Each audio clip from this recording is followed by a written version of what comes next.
And why do companies that make car tyres or racing tyres, they don't make tyres for RC cars? That they know about the surfaces, they've got all the technology to find out about how to make water escape from the actual tyres without making the tyre slip. I just don't understand.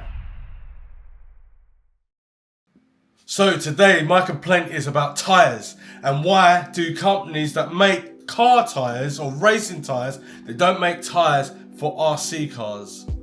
So what I went into an RC car shop and I like these tyres. They're called Hoons. They look like they're made by an actual tyre manufacturer. Now the difference between an RC tyre manufacturer and also a normal manufacturer that you get in your car and you drive with real tyres is the difference is that they know about the surfaces, they've got all the technology to find out about how to make water escape from the actual tyres without making the tyre slip. They know about the grips, they know about different temperatures of heat that comes from the sun and makes the tyres more grippy on the road, and also the sound levels of tyres, because on RC cars there's different like sort of sound tyres. It would be quite nice and it would be kind of funny that you can get tyres that like screech almost exactly the same as a normal car, but it does frustrate me why they don't make them. It doesn't make any sense. They cost near enough the same. These manufacturers, if you're listening out there, Silverstone,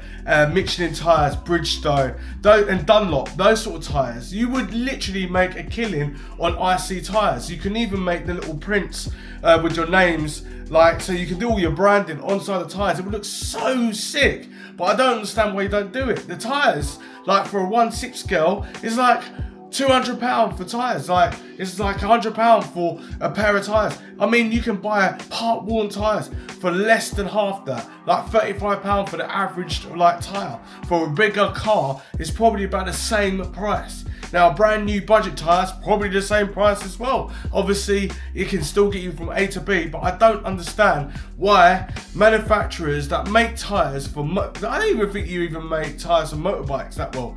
I haven't really done much research on that, but because this channel is going to be it's going to be like all about scooters and unicycles, go-karts, RC cars and normal cars, it frustrates me that I don't see like a manufacturer that knows what they're talking about, that can actually do a tyre that can expel water or snow or stop tyres that are going like pizza cutters, meaning like the tyres expand out. Now, to be honest with you, I haven't really noticed an actual real car with its tyres on it's on a dyno, but it's spinning around, but it doesn't really expand out. I'm not too sure if they do that, but these manufacturers do know this. They can do this. They can make it even slightly cheaper.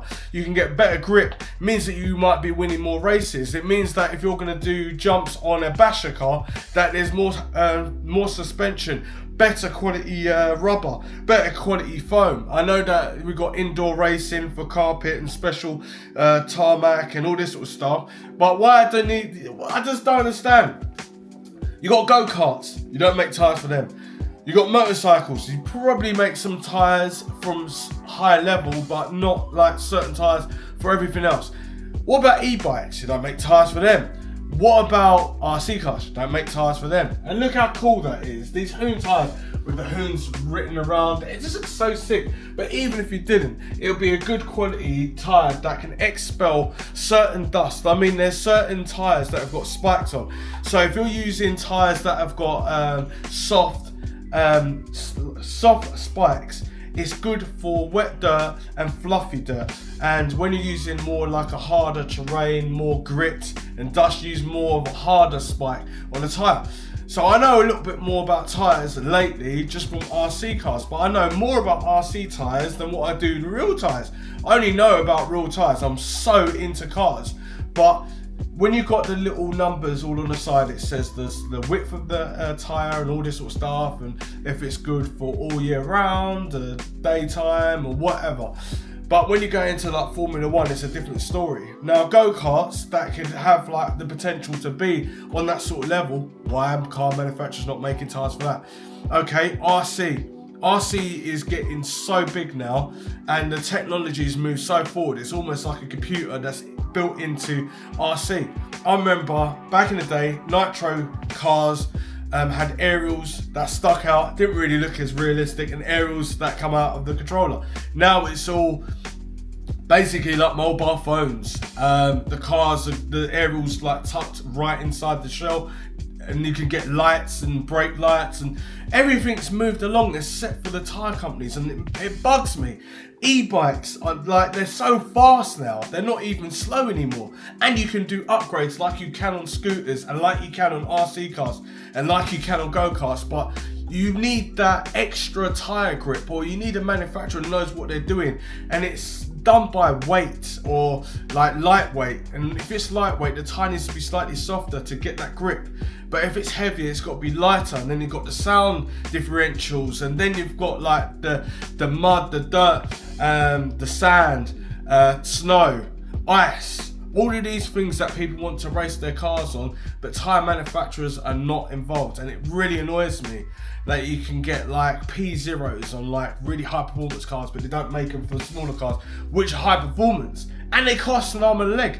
I mean, you could spend up to like 10 grand minimum on like, well, you can spend a lot less, but if you're doing it for racing, people want to get the best like brushless system or nitrous system, engine, or they want like the best tyres, the best wheels, all of this sort of stuff. But you manufacturers don't do this, and it's frustrating, especially for e-bikes. And riding around, you want the best grip, but you're not involved in that.